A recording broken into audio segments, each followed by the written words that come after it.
Good morning, everyone. This is Angela Johnson Ayers. As you can see, I'm driving chaperone day for the third grader going to this field trip. Lord, give me strength. But thank you for joining me on my podcast and on my blog site. My podcast is Life Cannot Wait. And then my blog site is Confessions of Mommy.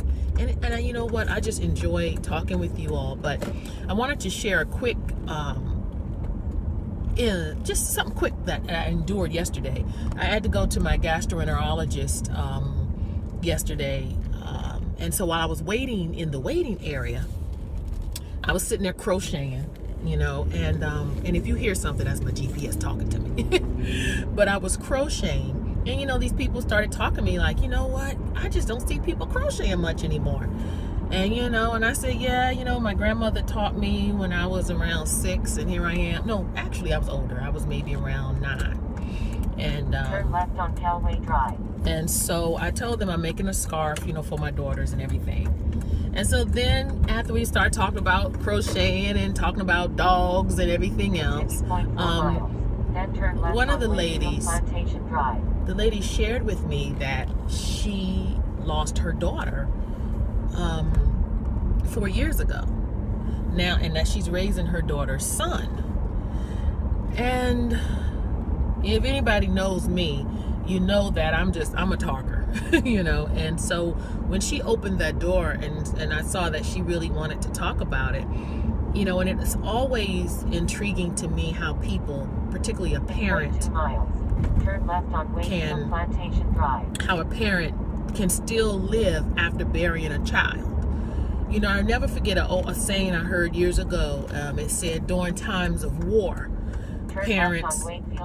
I'm so sorry. This GPS drives me crazy. But during times of war, parents bury their children. In times of peace, children bury their parents. And so even though that may not be applicable to this lady's situation, because we're not in a war, the woman who died, she was actually 39 when she passed away. And she had an aneurysm. Just out the blue, and the mother was just saying how it really hit her, but a peace came upon her when she went to the hospital, and the doctor came in the room with a clergy person, and that's when she knew. She said something has gone left, something is terribly wrong, and they told her that the daughter had passed away. And of course she cried and grieved in that moment. And then she asked the doctor and the clergy if they could just give her a few minutes to process. And she said once she processed and prayed, a peace came upon her. And just listening to her story, you never know what someone is going through or has gone through. And that thing, it always just hits me, because I met another woman who a while ago, she buried her son, she buried her husband within 6 months' time. And it's amazing how these women are still going on. They are still, it's just something, and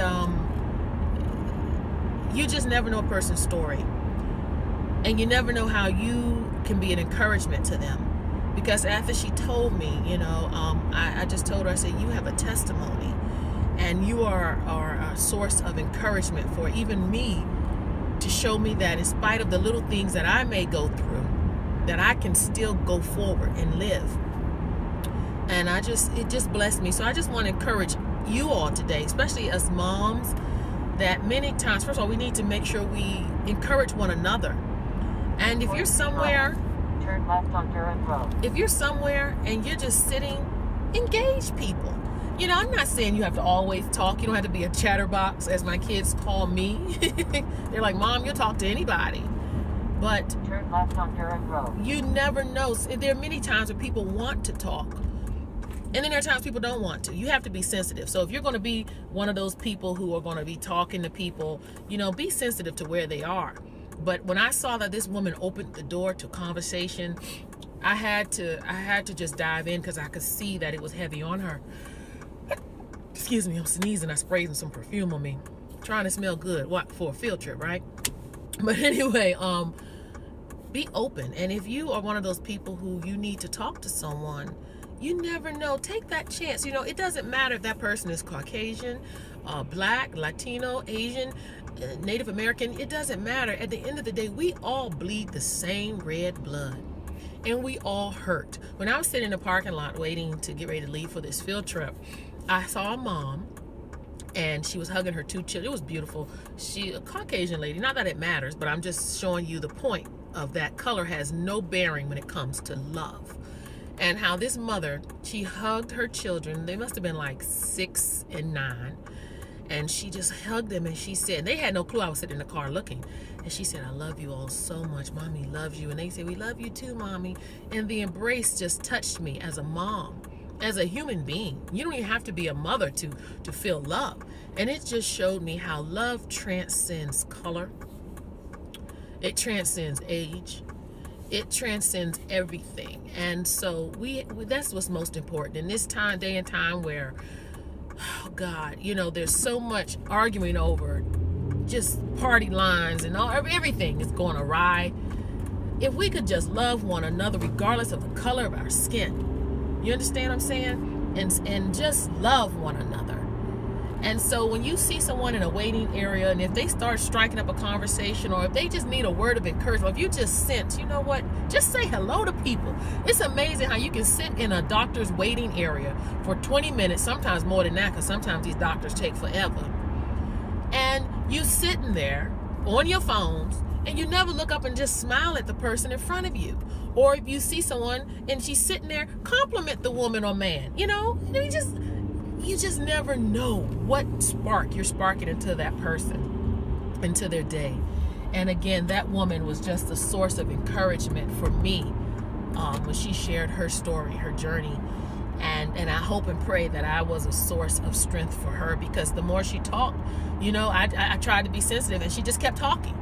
And I said, well, praise God, she must have needed to talk. Then she went on to tell me about her grandson who she's raising, and just the trials from going through that. And it was just beautiful, you know. And I almost was sad when the nurse came out and said, Miss Johnson Ayers, it's your turn to come back, because I really wanted to continue more with this woman and talk. But so my word for us today is, you all, wherever we are, and again, I'm not saying you have to get into people's business, but be sensitive. And if you see someone, at least just smile and say hi, you know. And if they strike up a conversation with you, and trust me, I know there are times I do not feel like talking sometimes. You may be on an airplane and you just want to sit and get some sleep, but you never know when that person next to you, if you're on the train or the subway, if that person really needs to share a word with you. And you know when it's foolishness and you need to shut it down, and when it's really something of importance, something coming from the Lord, and to be sensitive to that. So my prayer today is that, Lord,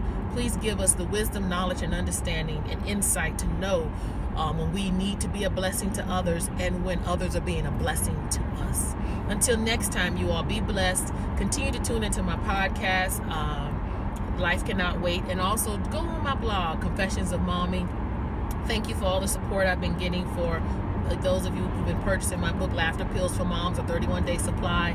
Again, go on my website, AngelaJohnsonAyers.com, AngelaJohnsonAyers.com, and just be blessed. Until next time, talk to you later. And hey, pray to have a good time on this field trip. Mother is exhausted from field trips. And also tomorrow, y'all, my daughter, the 9-year-old, she runs marathons now. She's a part of a group called Girls on the Run. It's a fantastic group. You all if you have girls 3rd grade and up, check into it, and all across the United States. But anyway, they run, and they also do character building and a lot of phenomenal things. But anyway, she's doing a 5K practice run tomorrow.